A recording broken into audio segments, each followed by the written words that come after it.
Hi, North Haven Voices. Bob Roton here today, and with the opportunity and the honor to be interviewing Jill Sizemore. And so grateful to have you with us, Jill, and thank you for allowing us to visit with you and to learn more about you. So, Thank you for the invitation. yeah, you're welcome. So, why don't we just start off with you telling us about who Jill is? Give us some background, what your passions are, and just who is Jill? So. That's a good question. I think we spend a lifetime answering that question, don't we? We really do.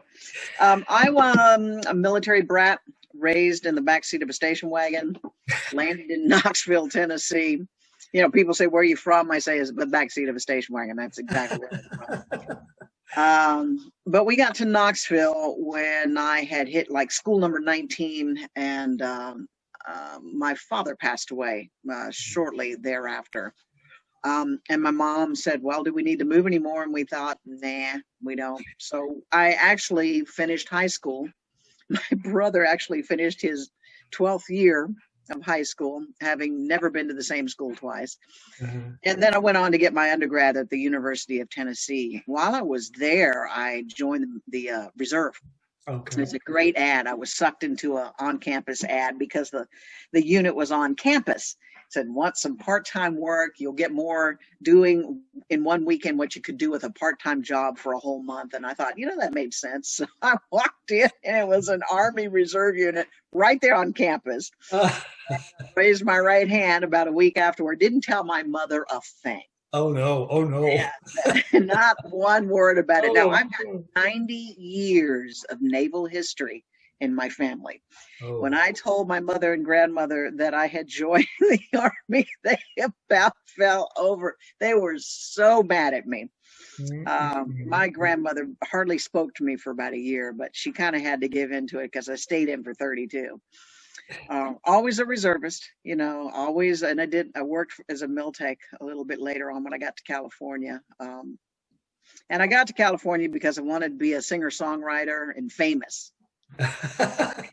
So I left Knoxville to be a singer-songwriter and get all famous. And I realized that I went out to come out.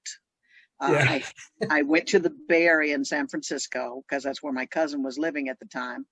And he died within 2 or 3 years from HIV complications. I landed in the midst of the AIDS crises. Okay. And that was huge. And I think the way I process loss and grief, I go into numb. I'm a 9 on the Enneagram. I go into numb very easy.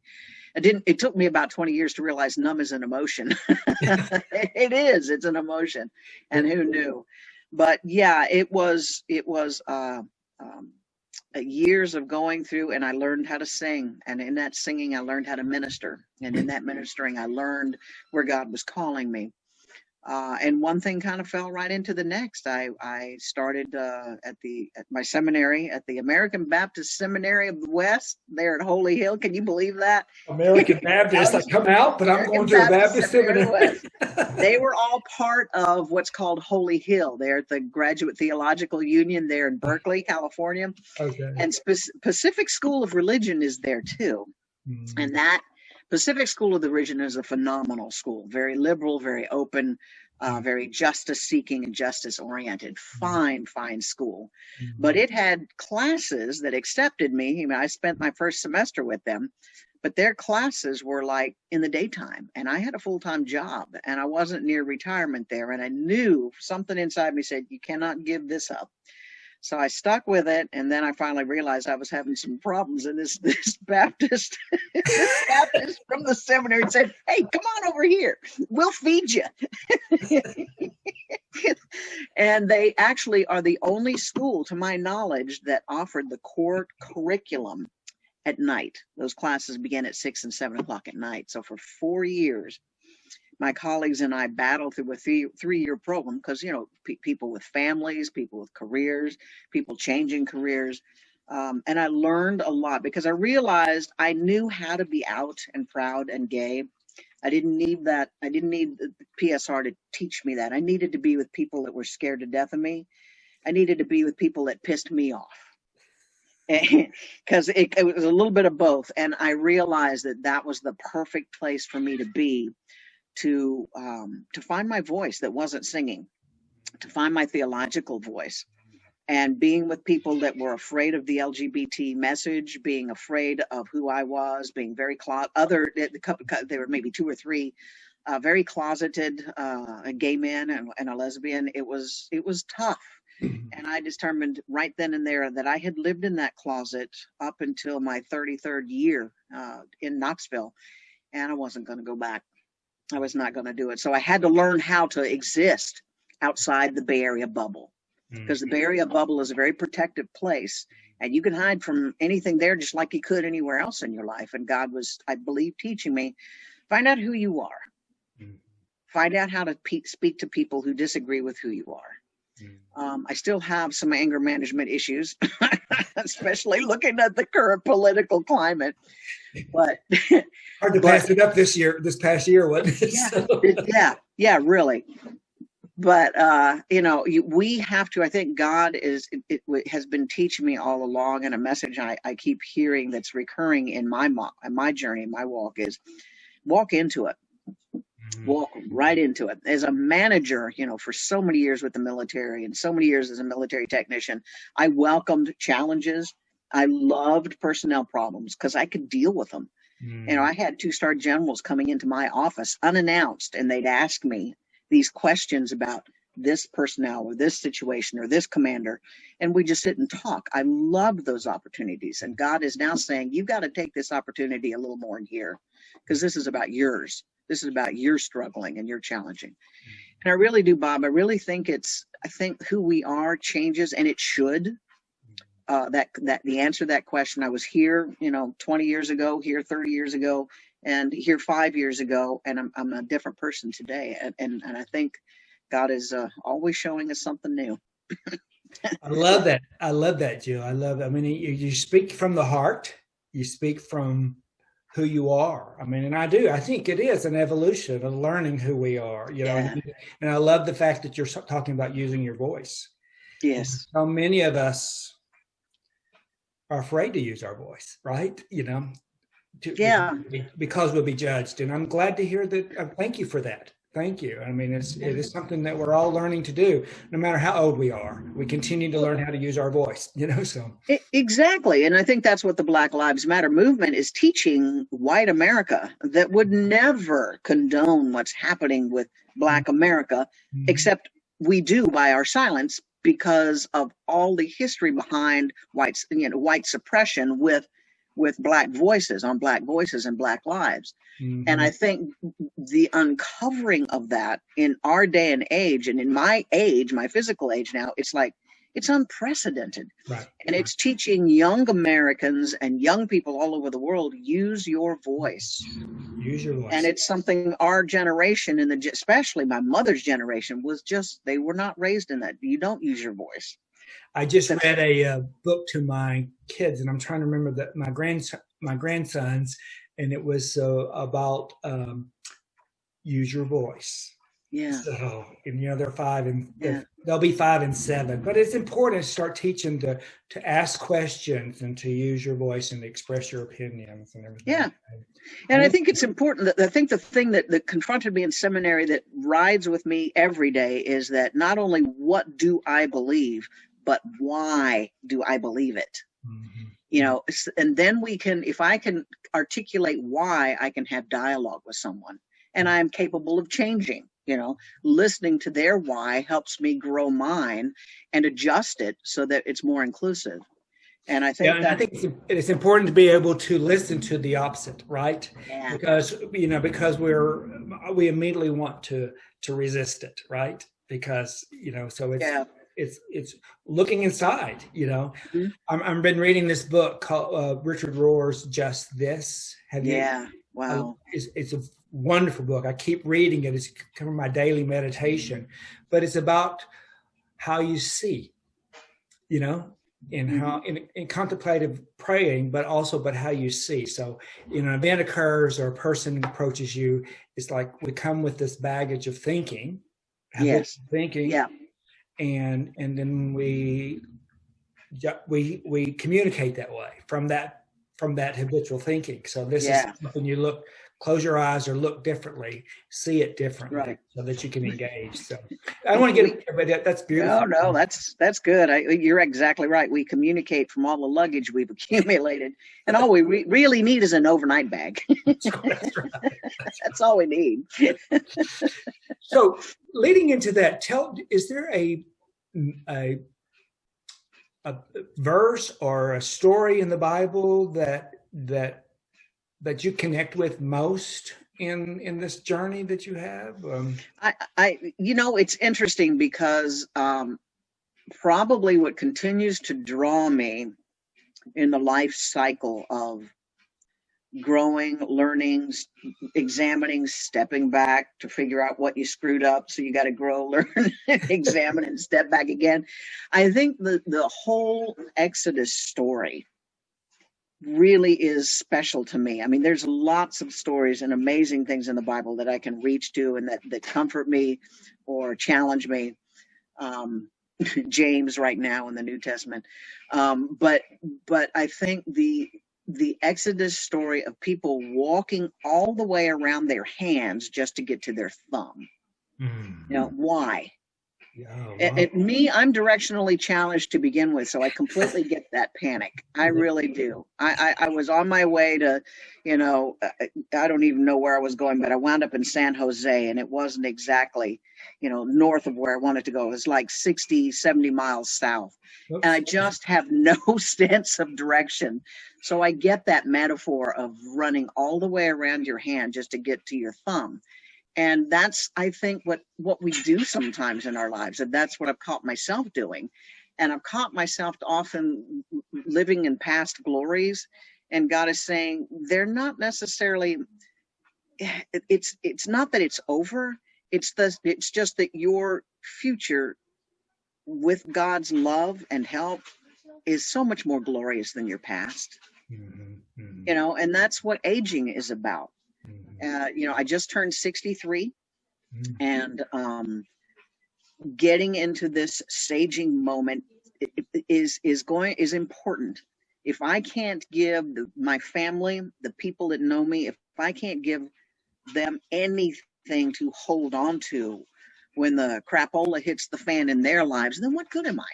Because the only thing I can take with me is the lesson of that journey all the way around my hand to get to my thumb, and what I learned in the middle, and where God was, and where I messed up with the relationship, where God took me back into that. If I can't articulate in my relationship with the people most dear in my life, then it has been a journey that the Israelites made in a circle and never got anywhere. Mm-hmm. So what is my promised land? Mm-hmm. What do I want? Why do I want it? How am I going to get it? Mm-hmm. And the why is the most important than all of it. Why do I want what I want? Mm-hmm. And it's those old stories don't work anymore because I'm not 20, mm-hmm. and that's okay. Yeah. It's about letting go, right? And letting go of of the expectation of what it should be. It is about learning to let.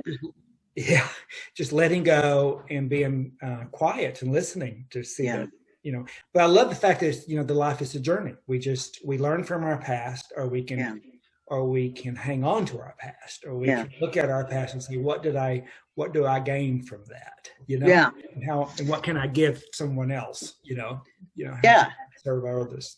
Exactly. Because it's the first time in my life I've ever not had a destination in mind. Mm-hmm. The last destination I had was Dallas, Texas, the VA chaplaincy in Dallas. I was driven. I knew it was the right thing to do. I had other interviews going on. I knew they wouldn't come through. And even if they did, I would turn them down to get to Dallas. I knew that. And right now, all those things that have driven me my entire life, and I'm telling you, from the minute I took my first breath, that's gone. It's gone, and it's scary. Mm-hmm. And it's God saying, you got to learn another way to reach out, trust, communicate, and lean in. Mm-hmm. And that's scary. Mm-hmm. It is scary. But that's what it is, right? So, I mean, we can't, if it was all fixed, it wouldn't, Oh, it would be yeah, pretty no. boring, right? It would be pretty boring, and then where would the fulfillment come from? Because the fulfillment, Exactly. again, as I am reminded again and again by my colleagues, by um, Yeah. family, work, listening to patients, ill patients, Mhm. we are bound and tethered together by the relationships that we build. Mhm. Make them count. Mhm. I also think about when you share that, because I let go, then I can be present. God, yeah, You know, absolutely. with that God's love, I can be present with that individual, with myself, and with others. You know, like Yeah, giving to the other. it goes back to having all that extra luggage when you only needed the overnight case. Just let go of it. Yeah, There's, you know, you don't need it. you have a better name for it than I do. Luggage. I call it baggage. You gotta have some style. I'm gonna use your. I'm gonna reframe now. I'm gonna use luggage. How has your life been different than what you had imagined? You might have already shared that, but how has it been different? Well, when I first imagined, and here, this is something that's taken a long time as well. Oh gosh, and I'm telling on myself. I went out to become this big singer songwriter and make it in the business, right? And that just didn't work for a number of reasons. And so for a long time, I resented it. You know, I just didn't have the right look, didn't have the right sound, didn't have the right talent, blah, blah, blah. And for me, you know, I always thought that that would be different. And it took me a long, long time, like up until maybe last year, to look at the Grammys, to look Oh, at an award show, wow, to wow. look at the Christian awards and things of that nature, because I wasn't a part of it. And it hurt too bad not to be a part of it. And God is examining that and saying, you know, grow up and start taking credit for the good things that you've done. I'm listening more to the negative voice. I bought into my own negative voice too many times. And God is saying, you know, you're, it's like Dante Quick says this. He's with Friendship Missionary Baptist Church in Vallejo, I think. And he says, don't give your expensive self over to cheap talk. Ah, I like that. Yeah. And Yeah. that is a lesson that is really coming home for me. And I've looked at a couple of things and celebrated some young actors and singers and songwriters come up, and being able to celebrate that has set me free. So I took a physical, this is what I should be in my success, and discounted everything else that has been wildly successful in my life because my ego was tied up in it. Yeah, yeah, yeah. Thank you for sharing that, Jill. That's pretty vulnerable to be able to honest. You know, that took, but that's it's a very wonderful story. It's a teaching to all of us how we Yeah. can hold on to something and hold on to that bitterness of it, basically. You know? Yeah, and bitterness doesn't do anything but age us and take us away from the opportunities we could have. Right. But I'm my own worst enemy. Yeah. It's like I've given the devil a holiday. I'm my own worst enemy. And I think being able to walk into this new phase in my life, in this new settling, and I love where I am. I Yeah. love being close to my nephew and his wife and their 4 beautiful kids. Yeah. I love being in this climate. I don't like the heat, but but there's just something that works for us here, and that's where I am. And God is saying, in this time of stillness, teach me how to listen a little deeper. I like that too. That's the practice that I have. It's like my prayer, if you will, is the silence. Is help me be present and listen. Yeah. Fully listen. You know, we listen, but fully listen. Just really be totally present to that individual. Yeah. Yeah. I love it. What brings you joy? I think what brings me joy is when I make those connections.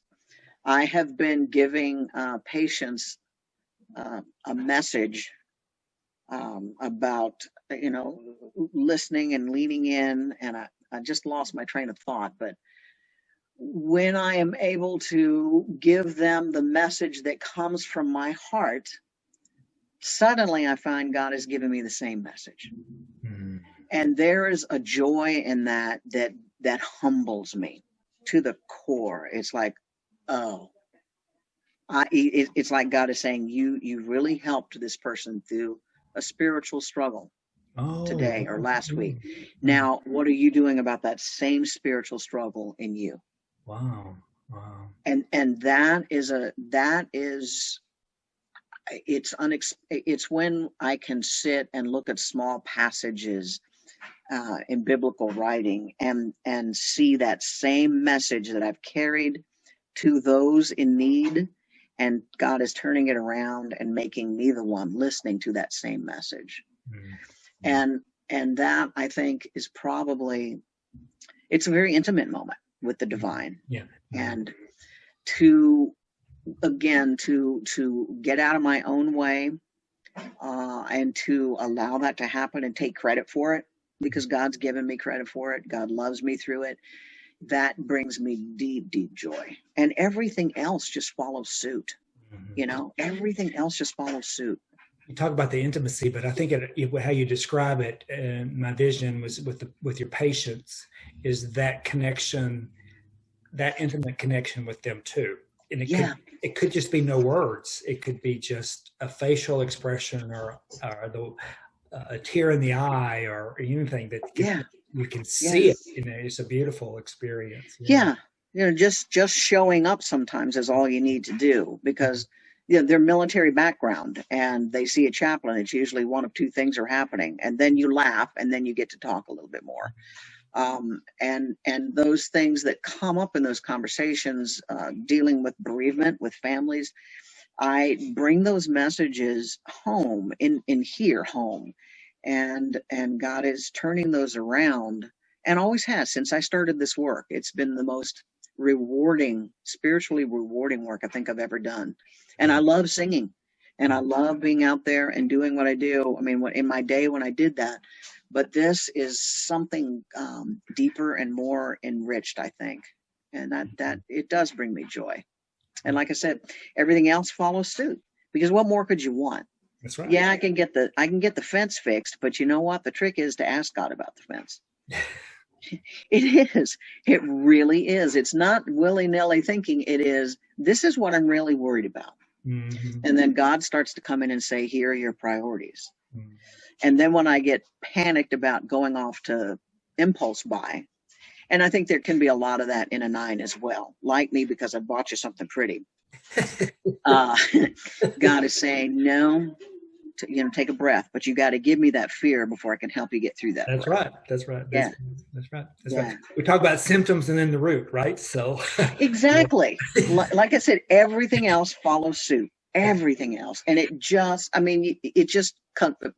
it's so profound. I have no words for it other than wow. So wow. Let's go back to the singing a little bit. And so what would be your favorite hymn or even maybe even just song that you can recommend? Wow. I know you probably have many, because I know you have a beautiful voice, because I've heard it. A million. I think the one that taught me the most was a Franklin arrangement. What was his name?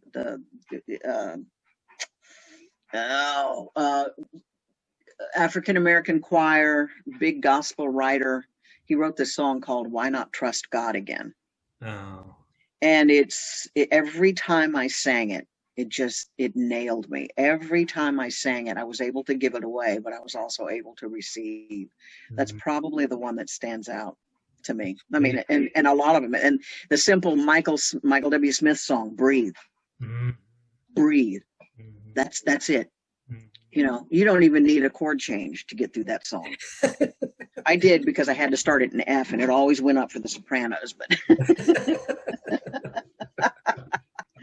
I love it. I love it. So tell me, how would you want to be remembered? I think I would like to be remembered for my generosity of spirit. And I am generous to a fault, and sometimes to my detriment. But that teaches me as well. I think I would like my little nieces and nephews to remember me as someone who laughed, who loved them unconditionally, and who taught them about something that could take them through the rest of their lives. I mean, my father died with $4 in his pocket.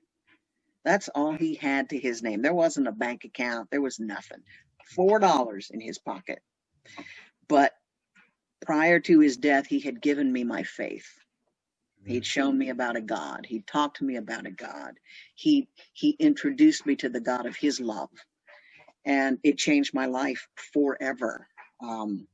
And I think I want to be left as the one who helped those in that legacy of love that could give that back to a family in the form of an eternal presence. Whatever way they want to describe it, that's up to them. But I want to be the one that they remember was the one that introduced them to something better. Well, I believe you will. I believe that's how you will be, Jill. And I think it's, the fact that you started off in talking about using your voice and how you've had to learn to use your voice, and the fact that you're closing this interview with the message and the teaching that your father gave you, it's just embedded into you, right? So it then flows. So thank you for that. Thank you for your vulnerability today, and thank you for sharing your story. I mean, I just love it. And so we'll hopefully we'll get together real soon. We were before the COVID, we were all going to get together and have a lunch one day, right? I know. I'm still waiting on that one. Still gonna take you up on it. Good deal. Well, listen, thank you so much, and you have a wonderful, wonderful week. And so you too. We'll talk to you soon, I'm sure. And blessings as we go into the new year.